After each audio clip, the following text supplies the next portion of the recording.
hadir di studio, apa kabar?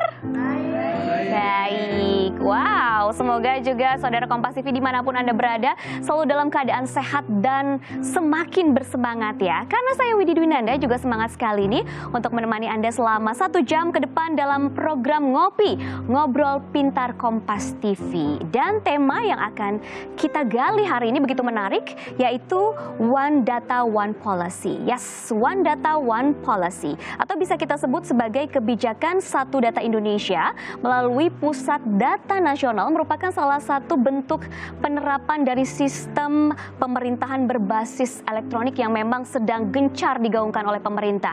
Seperti yang bisa kita lihat bersama-sama dalam sebuah artikel dari Presiden RI.go.id yang dipublikasikan pada tanggal 12 Oktober 2022 lalu, berjudul Presiden Jokowi tegaskan penguatan kebijakan Satu Data Nasional. Presiden Joko Widodo menegaskan bahwa penguatan kebijakan Satu Data dalam registrasi sosial ekonomi 2022 ini sangat diperlukan agar seluruh sensus dapat mencakup 100% penduduk. Sedangkan saat ini, menurut Menteri Koordinator Bidang Perekonomian Erlangga Hartarto, pendataan yang sudah ada belum terpusat pada satu data yang sama. Jadi tidak hanya data yang spesifik dimiliki oleh kementerian masing-masing, tetapi secara nasional data sosial registrasi juga terupdate. Untuk program-program pemerintahan itu nanti akan lebih tepat sasaran sesuai dengan data yang direkam 100% melalui sensus ini, sambung Erlangga Hartarto. Ya. Lantas seperti apa sih pentingnya Pusat Data Nasional ini, bagaimana perannya dan bagaimana tantangannya dalam pembangunannya? Langsung saja kita undang ke studio, yaitu Profesor Rian Nugroho selaku Ketua Umum MAKPI atau Masyarakat Kebijakan Publik Indonesia. Halo Prof. Ada request ya Prof. Prof Rian ini nggak mau disebut atau dipanggil Prof. Silakan duduk loh. Tetapi Mas Rian biar lebih akrab. Masih milenial. Oke, masih milenial. Padahal pembahasannya luar biasa nih. Ini sulit sebenarnya, tapi nggak sulit-sulit amat ya. Pokoknya dengan mudah dapat dicerna dan juga diterima oleh masyarakat. Oke, bicara mengenai data nih. Kalau di bayangan kita, terutama saya ataupun yang awam begitu ya, bicara mengenai pusat data itu kan bayangannya adalah sebuah komputer besar yang menampung semua data masyarakat, entah itu dari tempat tanggal lahir, alamat rumah, status, terus nomor BPJS juga hadir di situ, atau nomor NIK dan lain sebagainya. Tapi sebenarnya kalau dari penjelasannya atau definisinya bisa diartikan sebagai apa sih pusat data nasional ini, Mas Rian? Terima kasih Mbak Widi. Jadi teman-teman semuanya, jadi Pusat Data Nasional adalah tempat di mana semua data pemerintah, milik pemerintah ya, yang di bawah naungan pemerintah itu diletakkan. Jadi tidak kemudian dicampur adukan. Ada kalau di komputer ada file-filenya, kategorinya ya. Kategorisasinya. Dan ini sangat penting, istilah pusat data nasional ya. Memang ada kemungkinan nanti mudah diserang gitu kan ya. Tetapi kalau disentralisasi justru ada cenderung lebih mudah untuk diamankan dan dikelola terutama. Sekarang ini pusat data kita terdispersi di mana-mana. Ada 2 masalah. Satu, pengamanan jadi susah. Biaya banyak. Yang ketiga, tidak ada namanya konsolidasi data. Jadi ada potensi masing-masing data itu mengalami perbedaan. Makanya dikatakan tadi perlu satu data ya. Contoh, kalau Mbak Widi mau memasak yang namanya itu, katakan sayur asem. Itu harus jelas mana asemnya, mana garamnya. Jadi kalau datanya banyak, informasi kebanyakan. Dan tercecer. Iya, dan itu nggak bisa masuk sayur asem. Jadi sayur yang lain lagi, mungkin jadi sayur gudeg, rasa asem gitu kan ya. Dan jadi susah. Jadi One Data Policy, One Data kebijakan satu data ini memastikan keputusan pemerintah itu menggunakan data yang koheren, solid, dan tunggal. Jadi apa yang diciptakan adalah meniadakan atau meminimalisir konflik. Kenapa? Ngeyel ini 10, ini 20, jadi ngeyel gitu. Jadi daripada kita membuat konflik yang tidak produktif, maka tujuan kita bersama-sama membuat hidup kita jadi lebih efisien, efektif. Jadi satu pintu, semuanya satu pintu. Tidak, pintunya mungkin banyak. Karena akan tapi keluar ke sana. dikumpulkan. Iya, karena dalam gini, misalnya pintu satu wadah. untuk keluar ke BKKBN ke sana, ke sana. Jadi nanti ada namanya interoperabilitas. Baik. Nah, itu ada yang data dan nanti yang itu bisa interoperabilitaskan. Jadi misalnya investasi di BKPM, ketika dia minta nomor NIK, maka dia pintunya NIK buka. Yang dibuka itu. Ke sana. Oke. Jadi dengan demikian pintunya banyak. Pintu ini ada agar mereka bisa bertemu muka lah gitu. Nah, dengan demikian tapi manajemen satu. Tentunya ini nggak bisa kita bayangkan fisik Satu rumah ya. banyak pintu berarti ya, tapi tetap satu rumah. Iya, karena ini bukan rumah ini.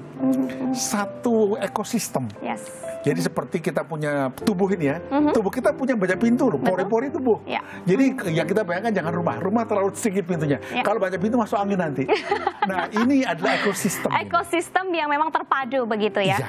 Baik, lalu apa pentingnya sih keberadaan dari Pusat Data Nasional ini, terutama kalau kita hubungkan dengan kedaulatan data Indonesia? Begini, bayangkan ya kalau kita itu tidak punya tempat penyimpanan data yang besar sekali, kuat, masif, maka kita terpaksa pinjam katakanlah Google Cloud. Itu kan dibongkar di mana-mana. Dari security, ya di security-nya kan disclaimer saja ya. Tapi kita nggak berani secure itu. Atau kita sewa misalnya di negara tetangga.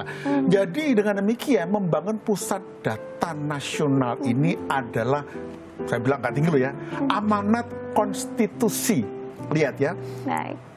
Maaf kalau ketinggian teman-teman ya, ini bukan masalah, ini bukan kuliah atau bukan kuliah Pancasila atau yang memang harus dipahami begitu ya. Jadi pembukaan Undang-Undang Dasar 45 mengatakan nomor 1, kita bikin pemerintah Indonesia itu untuk melindungi segenap tumpah darah Indonesia, ya kan? Ya. Dulu tumpah darah sampai sekarang ya itu ya, ini tanah nih, ini darah gitu. Tapi tumpah darah di zaman digital itu data dan itu ada di penyimpanan datanya.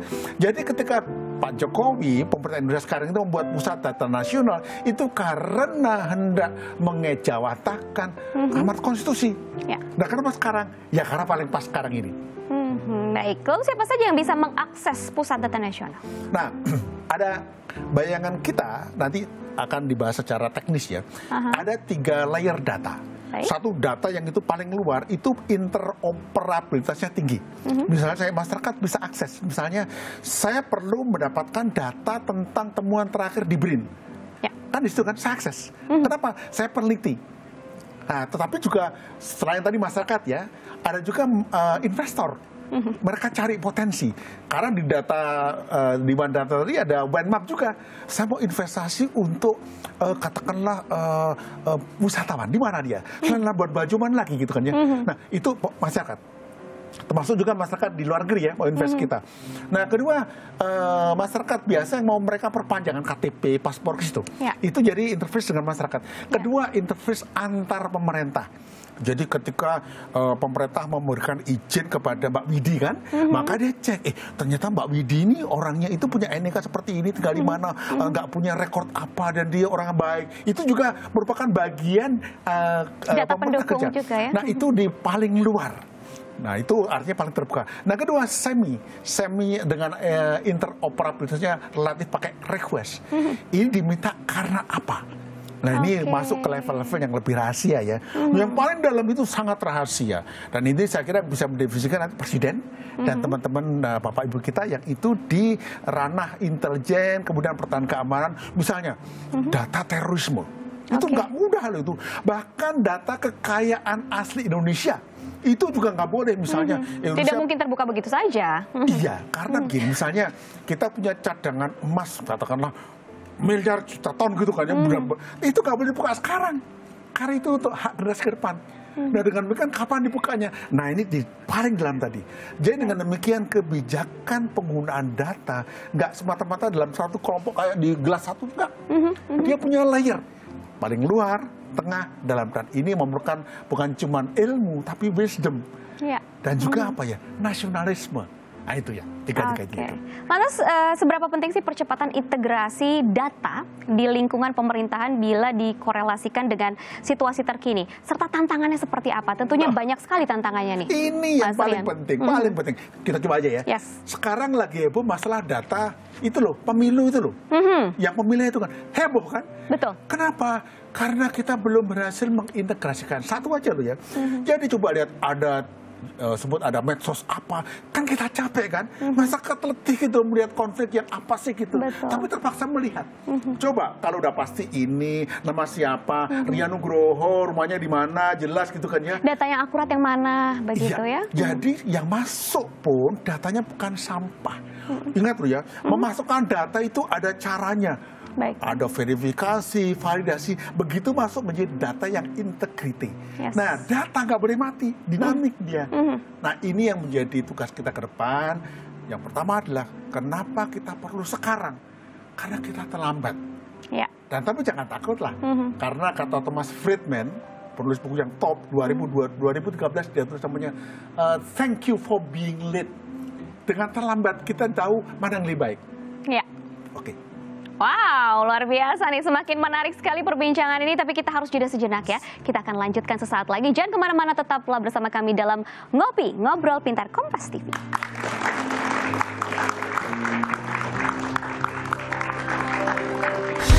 Pusat Data Nasional ini akan menjadi sesuatu yang mungkin play a big role lah di kemajuan bangsa gitu. Tapi yang nomor satu, yang paling penting, kita melakukan yang namanya revolusi karakter policy maker.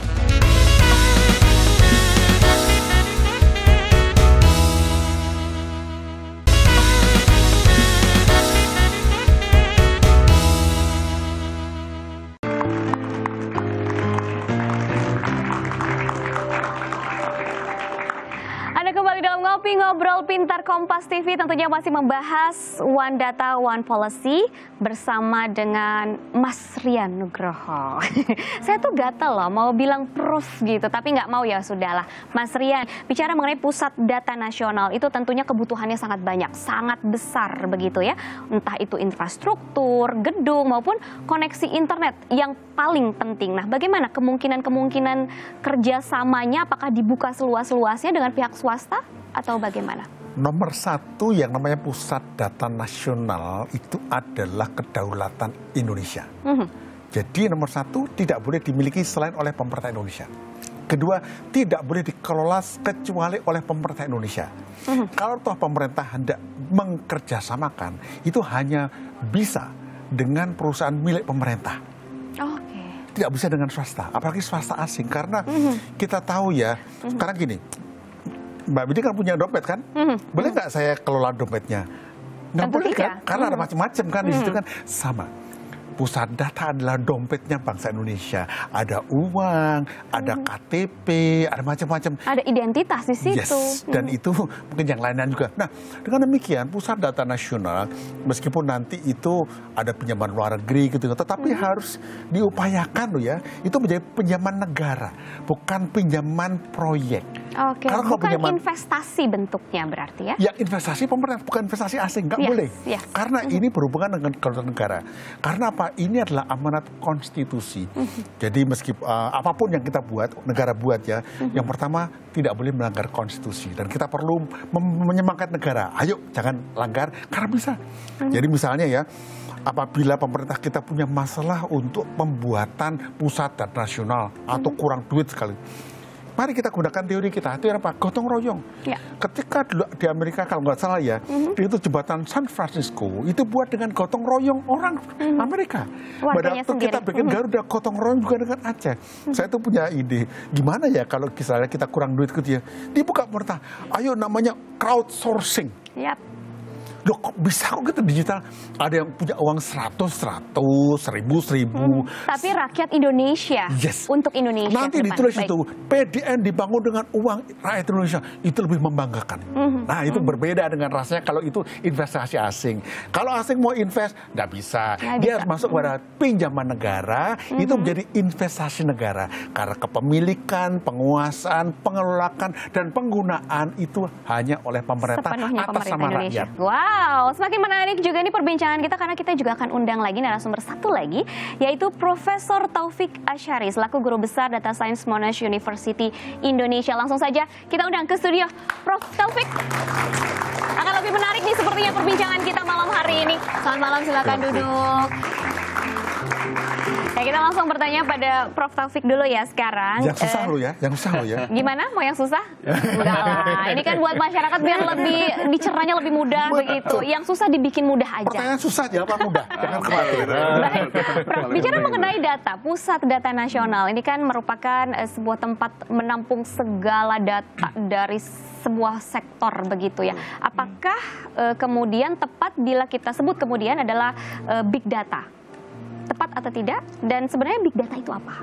Ya, sebenarnya itu semua menuju ke arah big data ya. Secara keilmuan, big data itu sebenarnya punya 5 karakteristik yang disebut sebagai, dalam bahasa Inggris itu 5 V's gitu ya. Jadi V itu yang pertama itu volume. Volume itu ukuran data, tentu ukuran datanya kalau sumber datanya banyak, itu ukuran datanya akan banyak. Yang kedua itu adalah variety, jenis-jenis data yang berbeda-beda. Jadi kita mungkin punya data yang berbentuknya tabel, atau kita juga bisa punya data berbentuknya teks, atau punya data yang berbentuknya foto atau images gitu ya. Terus yang ketiga itu yang kita sebut sebagai velocity. Velocity itu data yang selalu di-generate setiap waktu. Jadi kalau Mbak Widi atau Prof. Rian tahu Twitter ya, Twitter itu kan datanya selalu mengalir ya, sesuai dengan kebiasaan penggunaan Twitter users gitu ya. Jadi itu salah satu contoh data yang punya karakteristik velocity. Data yang dinamis didapatkan begitu ya? Dinamis, betul. Data yang didapat dari sensor misalnya tentang pencemaran udara misalnya. Itu datanya kan setiap saat. Nah, itu yang karakteristik data yang melalui karakteristik velocity gitu ya. Terus yang keempat itu adalah veracity. Veracity itu adalah keakuratan data. Jadi penting sekali data yang kita dapatkan itu juga berkualitas, karena data kalau banyak tapi tidak berkualitas itu seperti garbage gitu ya.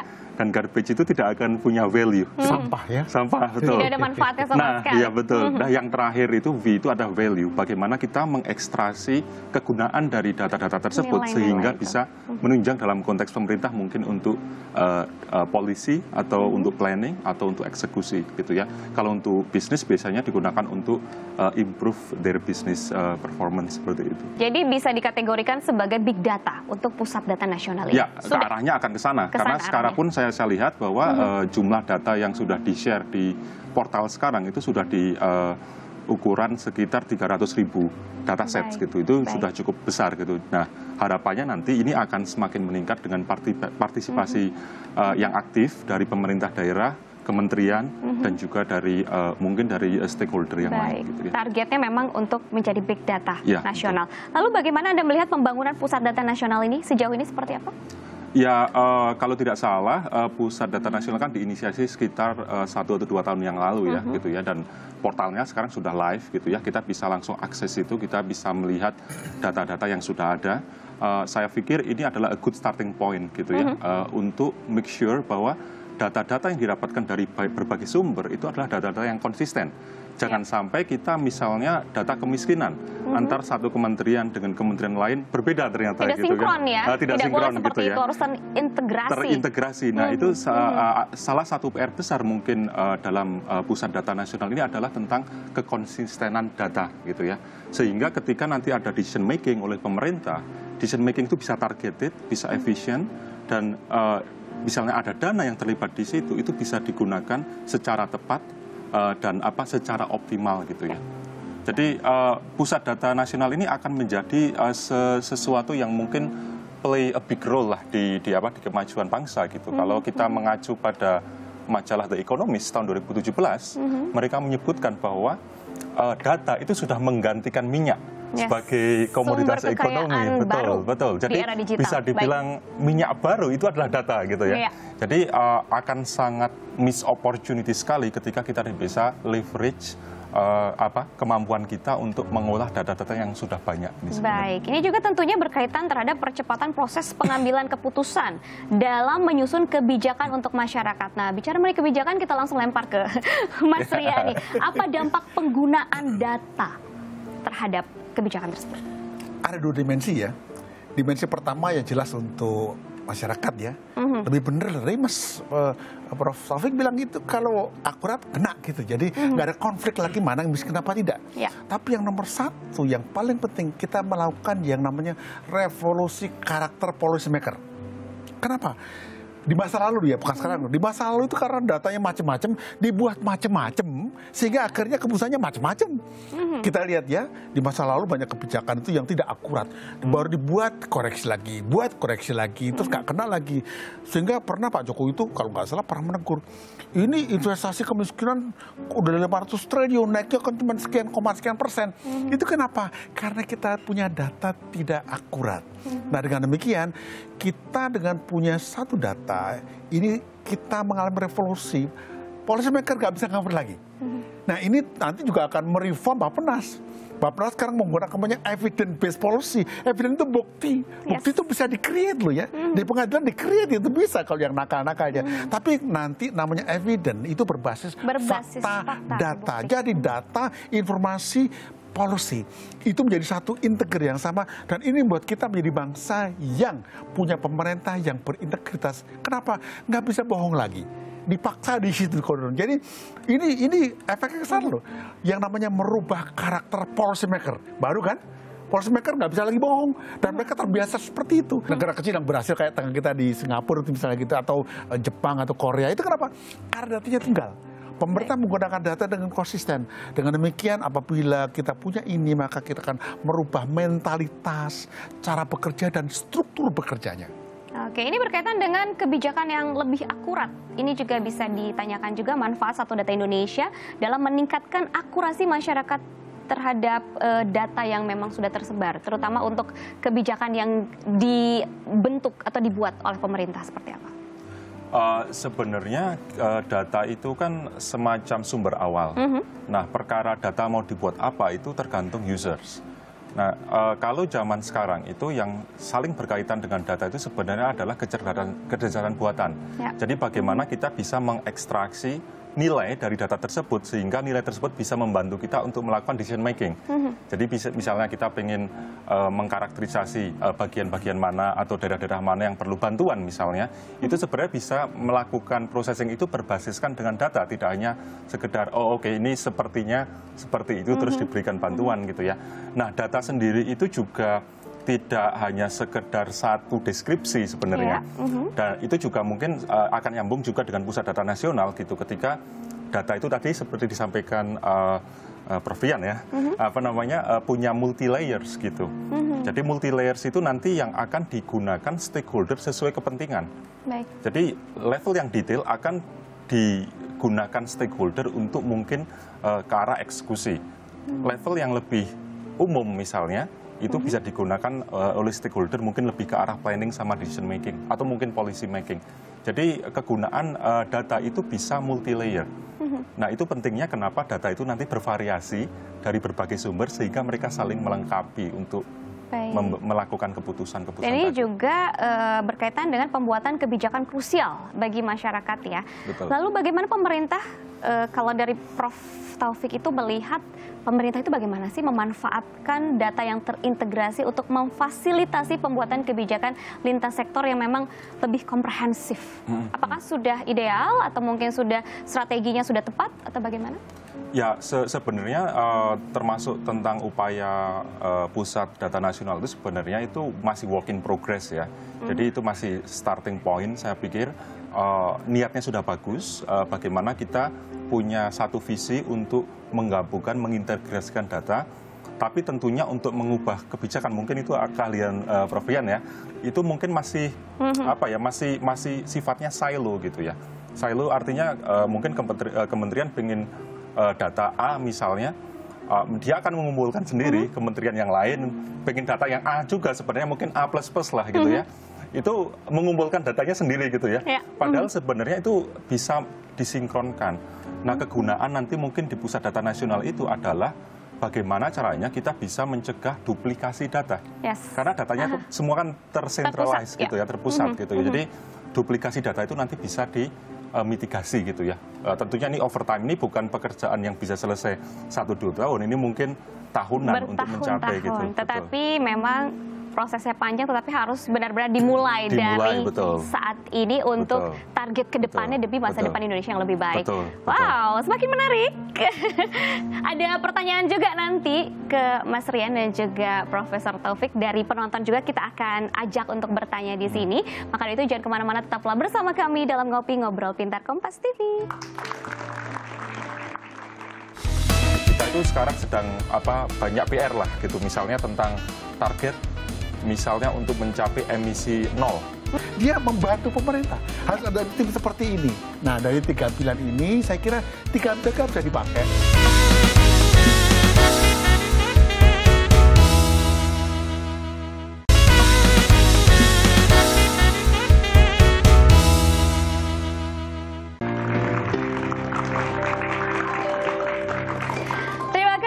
Masih bersama kami dalam Ngopi Ngobrol Pintar Kompas TV, tentunya masih ditemani oleh 2 narasumber yang begitu luar biasa, ada Profesor Taufik dan juga Mas Rian di sini, dan masih membahas One Data One Policy. Kita lihat dulu kutipan dari laman kompas.id yang diterbitkan pada 17 Juli 2023 berjudul Kemendagri Investigasi Dugaan Kebocoran 337 juta data Dukcapil.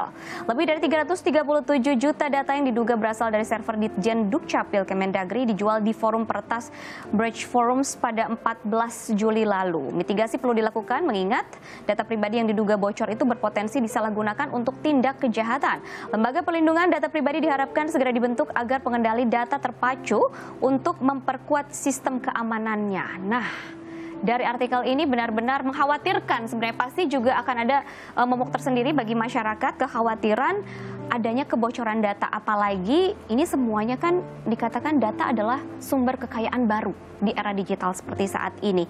Apa yang sudah disiapkan Kominfo untuk mengantisipasi hal ini ketika terjadi, Mas Rian? Jadi yang pertama disiapkan, ada 3 disiapkan. Yang pertama adalah kebijakan dulu. Kebijakan adalah bagaimana kita melihat data ini diamankan. Tentunya ini akan melibatkan faktor teknis ya. Tapi kedua yang kita masih belum ini, kita belum mempunyai konsep manajemen data. Bukan masalah teknisnya. Manajemen itu tentang masalah tanggung jawab. Siapa yang tanggung jawab itu? Jadi misalnya kita bicara ya, data Dukcapil bocor. Baik, berarti harus ada yang bertanggung jawab. Siapa? Nggak bisa cuman lempar-lempar begitu saja ya? Tidak bisa hanya sekedar press statement. Jadi dengan ada valid datanya. Sehingga dalam bayangan, ini baru bayangan kita loh, kita ekstrasi nanti lewat pemerintah. Jadi arahnya cuma 2. Harus ada wali tata kelola data dan wali keamanan data. Wali tata kelola data itu yang punya mandat sesuai konstitusi adalah Kominfo. Tetapi kalau wali security itu adalah BSSN. Yang lain user saja, supporting saja. Nah ini yang apabila gini, manajemen itu adalah kejelasan siapa mengerjakan apa. Ada pepatah, if everybody doing everything, so nobody doing everything actually. Jadi kalau semua orang mengerjakan semuanya, nggak jelas akhirnya. Jadi harapan kita agar kita semakin tegas saja siapa mengerjakan apa. Jadi nggak terlalu banyak aktornya. Mungkin ada beberapa kementerian yang dia tetap stand alone. Misalnya Kementerian Keuangan ya, itu mungkin karena datanya unik, berbeda, dan itu sangat luar biasa, stand alone, bisa saja. Nah, dia itu juga menjadi walinya, dia usernya, fine. Tetapi harus ada parameternya, kriterianya, dan itu diterima juga oleh parlemen sebagai policy maker di level nasional ya. Nah, dengan demikian, apa yang kita garis bawahi adalah yang namanya tindakan Kominfo sekarang adalah pertama menyiapkan kebijakannya, kedua adalah kita mempersiapkan yang namanya konsep bagaimana memanajemeni satu data. Pengelolaan data ya. Kalau bikinnya gampang, manajemen itu problem bagi kita. Karena bangsa Indonesia itu tidak punya budaya manajemen. Kita punya budaya gotong royong. Gotong royong itu bagus ya, tapi kalau ada kesalahan tunjuk-tunjukkan. Iya, lempar-lemparan jadinya. Nah, kalau gitu kita jangan usah marah-marah. Kita next level lah. Siapa yang secara politik ditunjuk? Nah, pasti pemerintah kan. Nah, presiden pada tahun 2024-2029, nih presiden baru ini, itu putuskan siapa wali data dan siapa namanya wali keamanan. Sekarang kan wali data kan itu disebut Bappenas kan. Bappenas itu user hebat saya di dalam salah teorinya ya, gitu kalau lihat klasternya itu. Jadi ke sini, dan demikian terjadi yang namanya itu koherensi sejak dari gagasan, kebijakan, praktek dan pertanggungjawaban. Nah, ini yang paling berat. Karena gini, Nanti ya yang jadi Menteri Kominfo ini luar biasa loh, dia tugasnya berat dia. Tanggung jawabnya juga berat, bukan hanya tugasnya saja ya. Betul, dan dia harus punya lambung yang tebal, nggak mudah kena stres. Ya. Nah itu yang paling penting.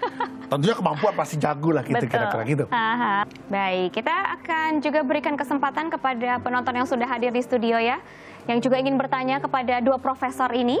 Silahkan. Iya, perkenalkan nama saya Aulia Eka Putri dari kampus Politeknik APP Jakarta. Saya ingin bertanya kepada Prof. Rian Nugroho, yaitu kadang data yang dipunya dengan keadaan di lapangan itu tidak selalu sama. Nah, apabila terjadi ketidakcocokan antara data yang ada dengan data fakta di lapangan, bagaimana ya, Prof? Ini berat pertanyaannya ini. Lebih berat pertanyaan dari penonton ya daripada saya ya. Bukannya ilmu tapi berat juga ini. Ini ciri anak milenial. Iya, baik, Jadi, silakan. Kecil-kecil pedas. Kayak udah. Jadi gini, tadi sama nama tadi? Aulia. Begini Aulia dan teman-teman semuanya ya. Ada 3 cara solusinya ya. Pertama adalah namanya cara ilmiah atau metodologis, kedua cara politis, ketiga cara manajemen atau tata kelola gitu ya. Kalau cara metodologis adalah saya pakai ilmunya ini Prof. Taufik ini. Asumsinya apa begitu kan ya. Nah betul. Parameternya sama, asumsi pengumpulan datanya apa gitu. Jadi harus sama. Nah, tapi memang nggak mudah ya, karena di zaman digital ini kita tidak hanya bertemu dengan public opini, tapi mesin opini. Itu ada di-generate oleh mesin juga, jadi harus pinter-pinter. Yang namanya big data itu pengumpulannya, seringkali big data nggak bisa memilah antara ini dari manusia atau dari mesin. Ya ini kalau gitu perlu the next teknologi. Jadi pertama-tama metodenya dulu apa? Untuk itu parameter jelas, disetujui bersama dan benar gitu kan ya. Tentunya yang menentukan adalah siapa? Ya expert nanti ya. Data di pertanian kayak gimana, di investasi kayak gimana. Nah kedua, cara politik. Ya. Cara politik ini jangan dikatakan jelek loh ya. Cara politik adalah cara pokoknya. Ya pokoknya begini. Oh elitis, jangan disalahkan.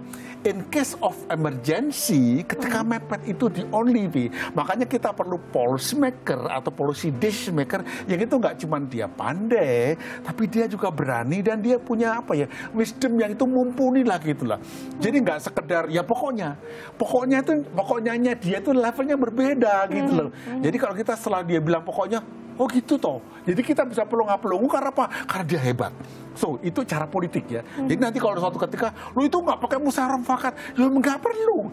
Namanya political approach. Dan itu dibenarkan secara teori juga dalam teori public policy ya. Nah ketiga, cara tata kelola. Nah ini saran saya ke depan ya. Jadi kita perlu yang namanya itu semacam komite independen lah.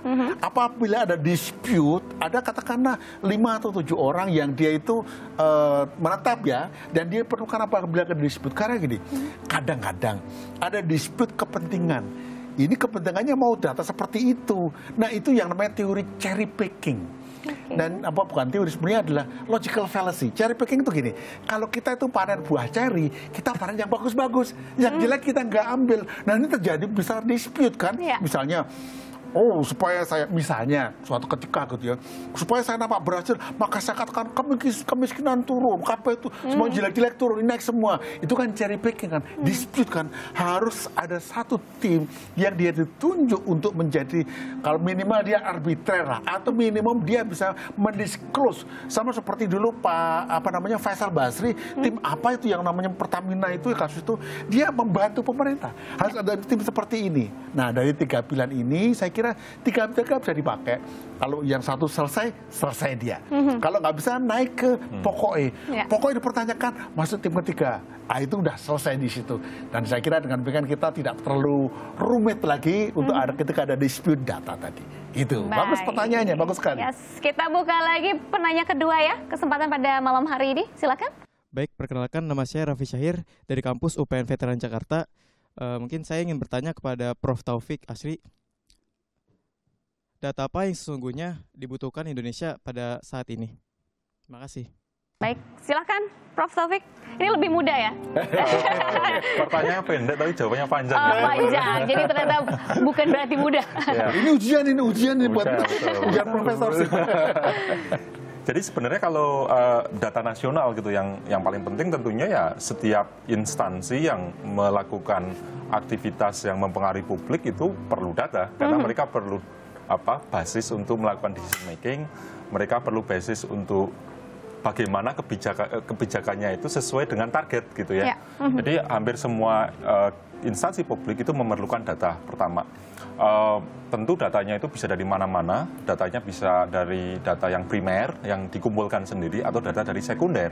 Nah, yang bagus itu sebenarnya adalah mengintegrasikan itu. Makanya ini nanti role pusat data nasional ini akan jadi penting gitu, karena itu nanti akan menghimpun, hopefully itu tidak hanya sekedar data-data primer, tapi juga ada data-data sekunder.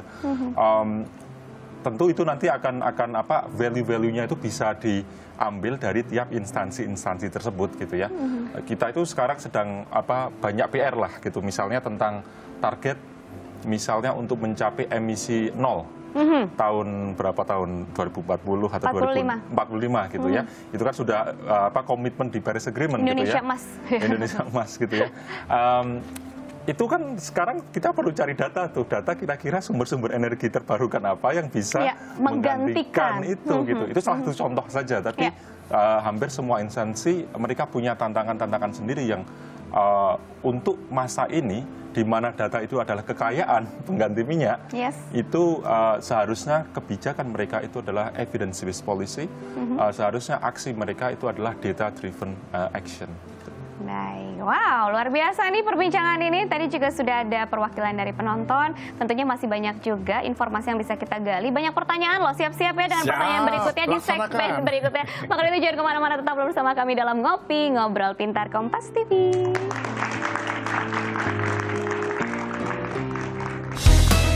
Namanya PDN itu kalau bisa 60% itu lokal konten. Jadi satu hal yang harus kita tingkatkan juga adalah literasi data masyarakat. Bagaimana mereka menggunakan data, bagaimana mereka menginterpretasikan data, bagaimana mereka mungkin berkontribusi tentang data-data yang akan mungkin disimpan nanti gitu ya.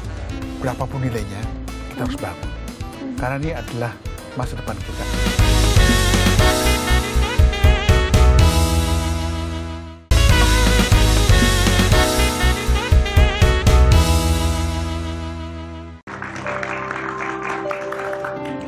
Bersama kami dalam Ngopi Ngobrol Pintar Kompas TV, masih bersama dengan Prof Taufik dan juga Prof Rian di sini. Kita akan lanjutkan perbincangan mengenai One Data One Policy.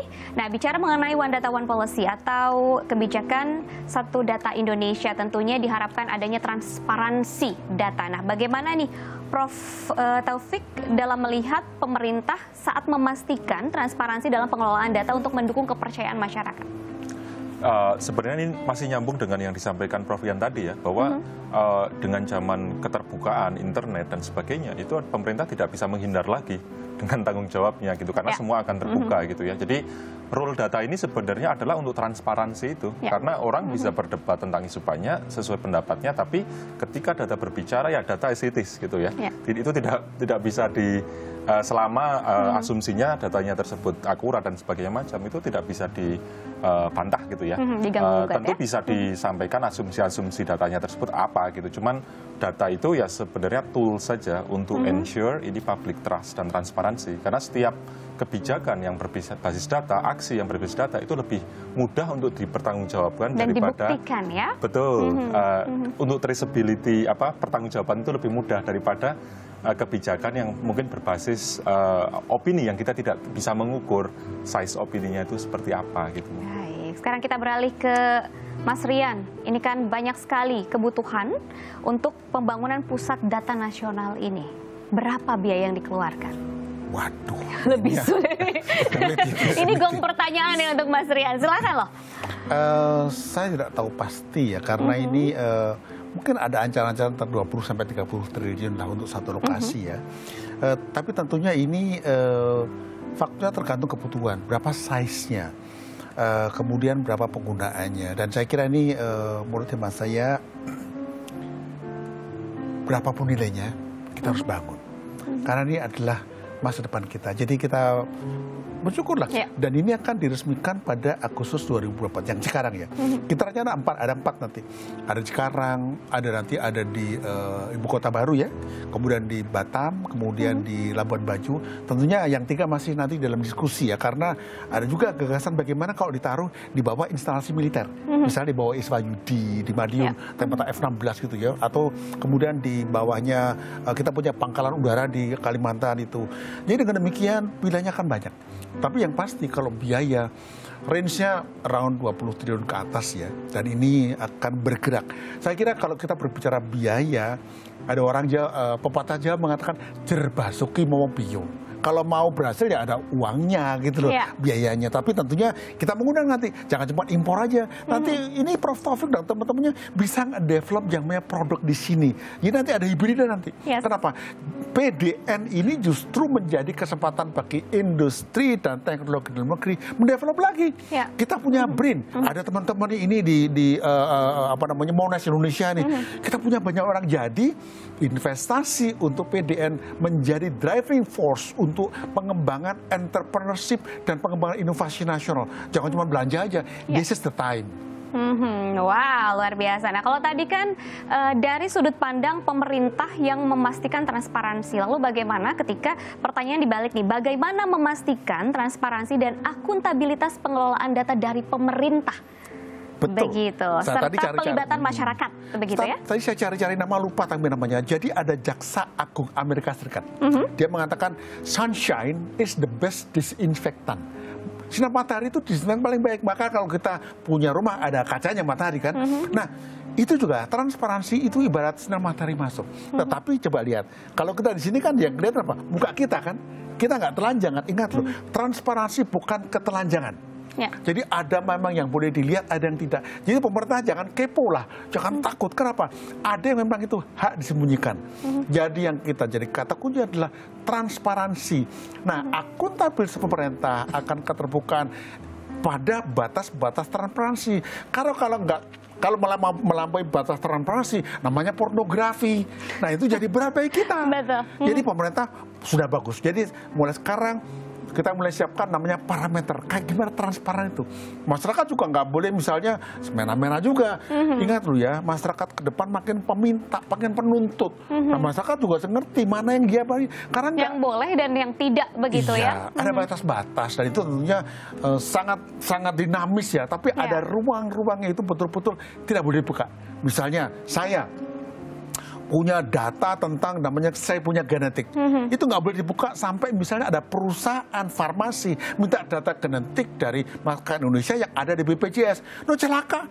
Nanti mereka bikin obat, kita tergantung, kita ampun semua dia pajak-pajak. Jadi ingat loh, jadi boleh katakan betul, data itu emas, bukan datanya dijual belikan, itu gampang sih. Data genom Indonesia yang disimpan di PDN itu diincar oleh industri farmasi sedunia. 280 juta orang itu beli obat semua, dan itu pakai pemerintah punya duit, itu yang dikejar. Itu yang jadi kita bisa disalahgunakan itu. Ya. Nah, kalau dibenar gunakan tidak apa-apa, salah gunakan jadi masalah. Itulah yang tidak boleh transparan. Dijaga betul itu, termasuk aset-aset di mana minyak dan gas itu nggak semuanya diobral. Kalau misalnya itu dipaksa diobral, saya akan katakan itu bukan transparansi, itu pornografi dan itu melanggar hukum dan melanggar konstitusi. Nah, ini bisa dikatakan disalahgunakan begitu ya. Singkat dari Profesor Taufik, seperti apa harapan ke depan untuk Pusat Data Nasional ini? Tentunya tidak disalahgunakan, tetapi dibenargunakan. Selain itu ya. Selain menambahkan dari Prof Yan tadi ya tentang kebijakan ya, mungkin saya akan lebih fokus ke masyarakat gitu ya. Jadi satu hal yang harus kita tingkatkan juga adalah literasi data masyarakat. Bagaimana mereka menggunakan data, bagaimana mereka menginterpretasikan data, bagaimana mereka mungkin berkontribusi tentang data-data yang akan mungkin disimpan nanti gitu ya.